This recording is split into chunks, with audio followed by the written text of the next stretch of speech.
ప్రవీణ్ పగడాల post mortem report మరింత ఆలస్యమయ్యే అవకాశం ఉంది. ఈ రోజు సాయంత్రానికి ఆ పోస్ట్ మార్టం రిపోర్ట్ వచ్చే అవకాశం ఉంది.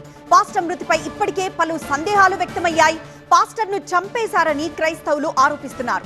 ప్రతీకారం కోసం చూడటం లేదని భార్య స్టేట్మెంట్ ఇచ్చారు. అయితే ఆయన్ను ఎవరు చంపినా క్షమిద్దామన్నారు ప్రవీణ్ భార్య.